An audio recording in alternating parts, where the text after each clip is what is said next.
Is it all right if I take one of these waters, Chris? No, go for it. Are they real? All right. Well done, everybody. Thank you for joining us today. Coach. Well, when I said in the pre-game that this was going to be a tight one, I didn't expect it to be quite as frustrating as the evening was. Two very, very sound defensive teams. From our point of view, not enough creativity and a fall below the standards in terms of quality at home. The frustrations will certainly be that I felt as though Seattle certainly looked like they were vulnerable, and it was from the touchline a possible 3 points in the making. But the disappointment, I'm sure, will be double in the morning when I realised that we didn't take advantage of it. Thank you, Coach. We are going to open the floor for questions. Yeah, Gary, just looking at the numbers, I think 5 total shots. That looks like the second fewest ever at home. Mm-hmm. I mean, you mentioned Seattle being a tough defensive team, but overall, just felt like the passing was off or sloppy touches all around. Yeah. Does that concern you all at this point? Yeah, of course. I think I said in the media leading into this that these final 4 home games especially were an opportunity for us to try and find some fluidity, some confidence, and maybe even some momentum taking us into what we certainly hope will be a postseason. I believe at the moment it is, but challenging for what I believe the group are capable of, which is a higher spot as well. I think what we saw out there tonight, and I'll have a little bit more time to maybe dissect the game and think about some of the things that went on. But Sam's not had a lot of football. First start for Randall in a long time. Thought he looked very bright, but trying to find those connections, trying to create the right sort of creative moments against a well-drilled and certainly a very sound, no pun intended, but a very well-organised group and very difficult for us to break down. But to your point, Ben, I thought we were certainly capable of better quality, and there were just far too many occasions where I thought we got lulled into slow build-up and ponderous play, and quite frankly, the more we had the ball, the more likelihood there was of a mistake being made, and that's the way that the game really unfolded. And I thought we just missed some opportunities in the early and central stages of the game to take advantage down the sides of their centre-backs, be a little bit more purposeful.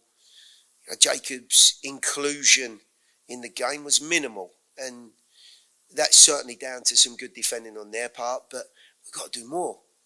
We have to work the ball quicker, and certainly Jacob has to, be thoughtful maybe a little bit more about how he can get in the game. But they're all challenges that I'm hoping we can improve as we go into Wednesday's game and, of course, the final 4 games. But I think the feeling will be frustration more than being worried. Frustration about how the game's unfolded and what more we maybe could have done to have affected that. Gary, you had a little bit at stretches of the game, Seattle let you have a little bit more of the ball, like you mentioned. Do you think that this group has a little bit of a problem when they're not playing in transition, because they are very good in transition, but do you think you have a little bit of a problem creating when you have the ball? And what can you do to solve that this late? Yeah. Look, I think for all teams, identity and mindsets are very, very important. If you look at the last 2 games we played at home, maybe that's not true. We weren't great on the ball against Charlotte. But I do believe in the last 2 or 3 games that we've played, Kansas, certainly in the San Jose games, some longer periods of possession and control. And you could say something very similar tonight. But what's happened is there's been slow transitions as we've won the ball back. It's gone backwards instead of forwards. There's been a lot of support and overload behind the ball instead of into positive areas. And I think the key right now is to try and find that balance again. You know, how can we find a sparkle Wednesday night? You know, what does that look like? That's down to me as much as anyone. But it's also a challenge for the players. You know, mentally, what position do I have to be in?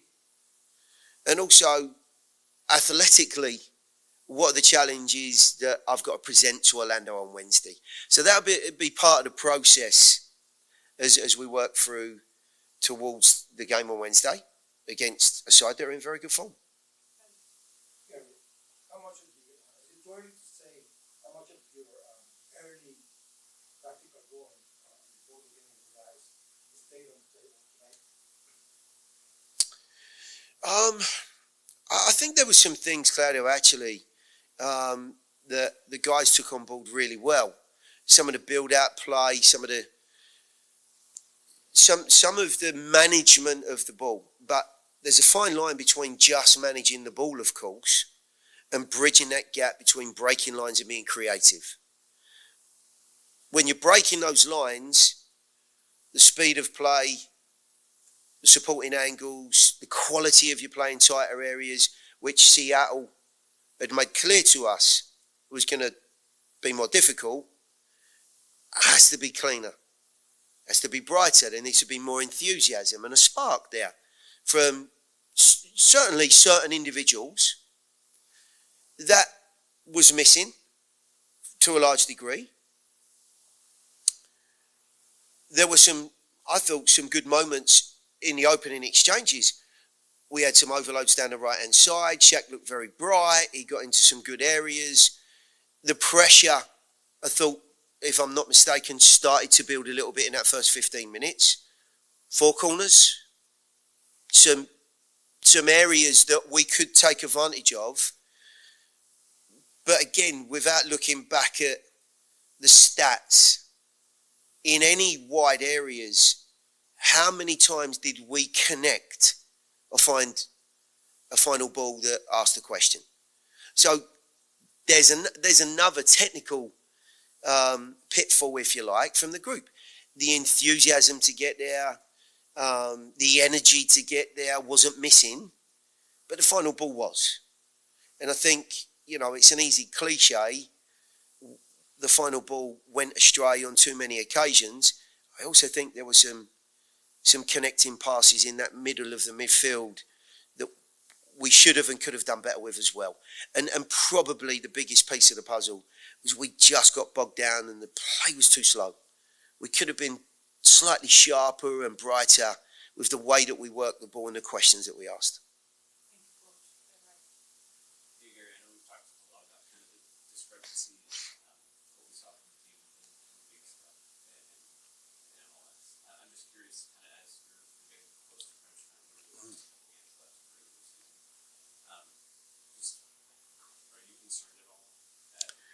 You just asked me that.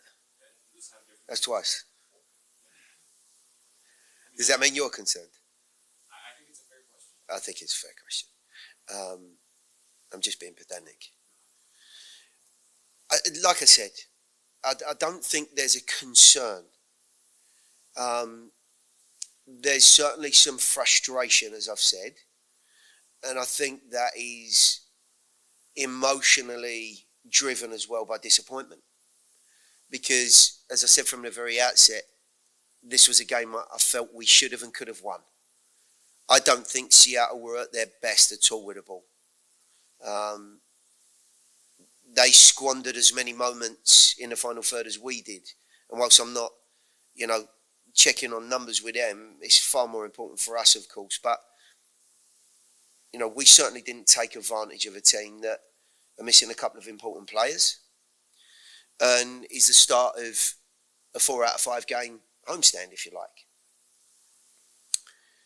I think the key here is with 3 games left at home and some important games. Seattle are going to be in a very good spot in the Western Conference. So let's not take anything away from what they're capable of. There's a lot of players out there as well that have been in that position multiple times. They've won silverware. They know what it means and what it takes to earn points, to keep ticking over and put themselves in as good a position as possible for the postseason. The challenge for us, Wednesday, away to Philly on Saturday, and then New England especially the following Saturday, is that we're now running into 3 teams that are in slightly more favourable positions than we are. Teams that are going to be seriously in the shake-up come post-season. And we'll have, the 3 teams I've mentioned there will have a big say in where those final playoff games go. I think it's, safe to say that we all want to be competing and challenging those teams. And I think tonight is an example of it. If the game had ended up 0-0 and we'd played well and it had looked bright and we'd have created chances, I'd have felt a lot better, as you would have, about the way the game's gone. But the next 3 games for us, I think emotionally, as much as anything else, are going to determine how we go into the off-season, into the post-season. It will do. There's no doubt about it. We want to be in a better spot. We want to be feeling more confident about our play, and we have the opportunity to do that. Tonight certainly wasn't good enough. Fortunately, there's not been too many of those. But there is no doubt it wasn't up to the sort of standard that we know we're capable of. We have time for 2 more short questions. We're going to go on Nick. You mentioned at the end, Claudia's question, and then also you mentioned Sam earlier on in the press conference about getting more players on the pitch. In Wings Cup, you had a lot of success with Sam going off the bench.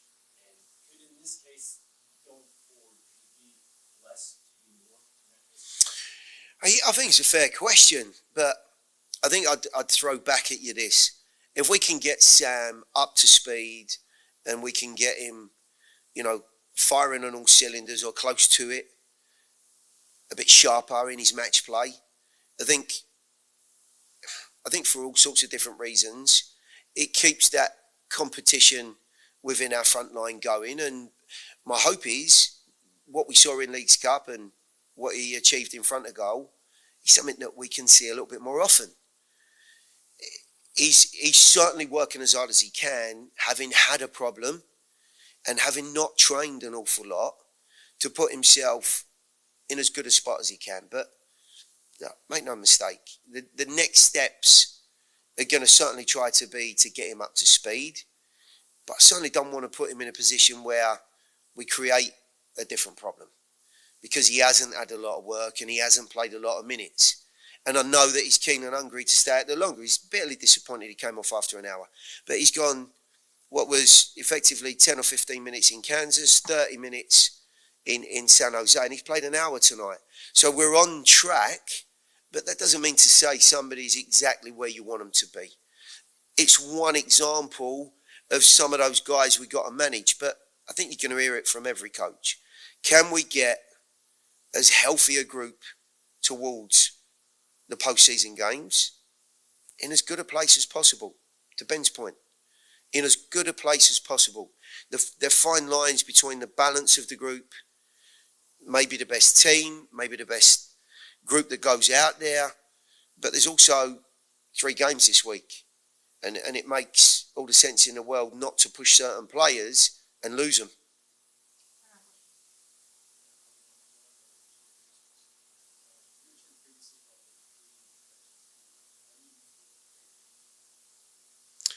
I honestly don't think the guys in that locker room will have a problem mentally preparing for that.